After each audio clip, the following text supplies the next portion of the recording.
Republican senator calls Trump repulsive, compares him to Stalin.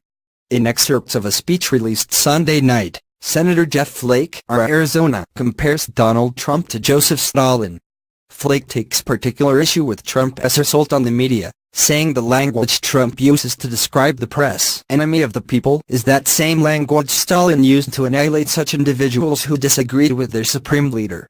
In the speech, which will be delivered on Wednesday, Flake goes on to describe Trump's conduct as shameful and repulsive, adding that it should also be a source of shame for members of Congress. All of which begs the question, what is Flake doing about it? As a United States Senator, Flake is one of the most powerful people in the country. His primary power comes from his vote. But he isn't wielding this power to oppose Trump. Flake has voted to confirm every one of Trump's nominees. Overall, he has supported Trump's position in the Senate more than 90% of the time. Two of the handful of votes where Flake departed from Trump's position was when he voted against providing disaster relief to Puerto Rico and areas impacted by Hurricane Harvey. Most notably, Flake made noises about withholding his support for Trump's tax bill unless the administration agreed to a fix for the DACA program, which provides legal protections for 800,000 young undocumented immigrants who were brought to the United States as children. Trump abruptly rescinded the program last fall. But Flake did not secure any fix for DACA in the tax bill or even secure an agreement for a vote on the issue. Instead, he said he got a firm commitment from the administration to work with me on making legal protections for DACA permanent. This firm commitment, of course, meant nothing. Flake provided Trump with a critical vote on his tax bill.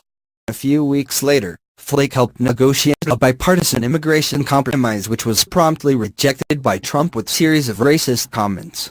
In late October, prior to capitulating to Trump on the tax bill for a meaningless promise, Flake gave a speech on the Senate floor blasting Trump. "Mr. President, I rise today to say, enough. We must dedicate ourselves to making sure that the anomalous never becomes normal. With respect and humility, I must say that we have fooled ourselves for long enough that a pivot to governing is right around the corner, a return to civility and stability right behind it. We know better than that. By now, we all know better than that. Acting on conscience and principle is the manner in which we express our moral selves, and as such, loyalty to conscience and principle should supersede loyalty to any man or party. We can all be forgiven for failing in that measure from time to time. I certainly put myself at the top of the list of those who fall short in that regard. I am holier than none. But too often, we rush not to salvage principle, but to forgive and excuse our failures so that we might accommodate them and go right on failing until the accommodation itself becomes our principle." Now, a few months later, Flake is preparing to deliver another stem winder. Actions, however, speak louder than words.